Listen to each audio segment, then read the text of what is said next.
ጥንታዊ ሃይማኖት ክርስትና ኣብ ኤርትራ ዝተመስረተ ክኸውን ከም ዝኽእል ዝእምቱ ገለገለ ጭብጥታት ኣለዉ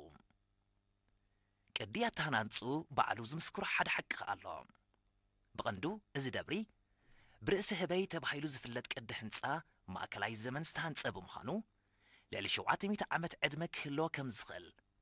ክግመት ይከኣል ኣነ ስማይ ርእሰ ደብረ ሓጎስ ገብረ ሚካኤል ይበሃል እዚ ኣቡነ ኣንበስ ክብረ በዓሉ ኮይኑ እዞም ኩልኹም ሊቃውንትን መኳንንትን መሳፍንትን ሚኒስትራትን ተኣኪብኩሞ ዘለኹም ጻማዕ ዓስቢ ዝርከቦ ስለ ዝኾነ ክብረ በዓል ናይ ቅዱሳን ክብረ በዓል ናይ ኣምላኽ ክብረ በዓል ናይ ኣምላኽ በረኸት ዝርከቦ ስለ ዝኾነ ህዝቢ ናብዚ ንምምፃኡን ኣብዚ ምእካቡን መግለፂ ነዚ ይመስል ትባይታ እዚ ባይታ ከዓነ ሓደ ቅዱስ ኣቦና ካብ ቅዱሳት ወለዶም ነዛ ዓለምዚ ንዒቖም ንእግዚኣብሔር ኣገልጋሊ ክኾኑ ክወፍሩ እንከለዉ ነዚ ቦታ እዚ መጸለይኦምን ምዕረግ ጸሎቶምን ምዕራፎምን ከም ምዃኑ እዚ ኣብዚ ስለ ዘጸለትሉ ኣብዚ ስለ ዝተመላለሱሉ ድማ ዝትርእይዎ ህንፃ ቤተ ክርስቲያን ተሃኒጹሎም ካበይ መጺኦም ኣቡነ ኣንበስ ንባዕሉ እሺ ኣቦና ኣቡነ ኣንበስ መበቆል መወለዶም ሮማ እዩ ኣቦኦም ዘነዊ ንጉስ ይበሃል ኣዶኦም ዘነዊት ንግስቲ ይበሃሉ ምዞም ተስኣቱ ቅዱሳን ናብዚ ንዓድና ንምድረ ግእዝ ንኤርትራ ንእግዚኣብሔር ከገልግል ኢሎም ክብረ መንግስቶም ሃብቲ ወለዶም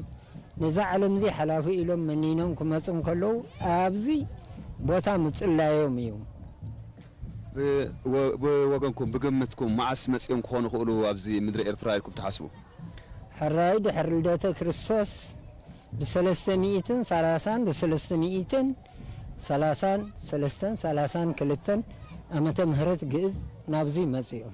زي بيت كريستيان ويز دبر معاص تمسريت لكم تحاسب زي بيت كريستيان زي إجاليهم سراتيو بز زبن زي تهانيسو أي بهالن تنتاوي أوريتاوي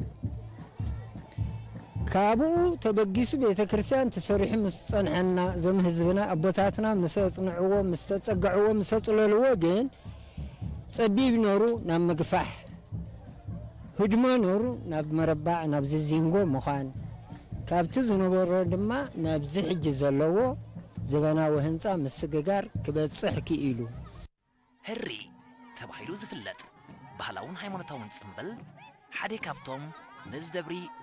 هبوبون سحابن زقبرو توسخ حيو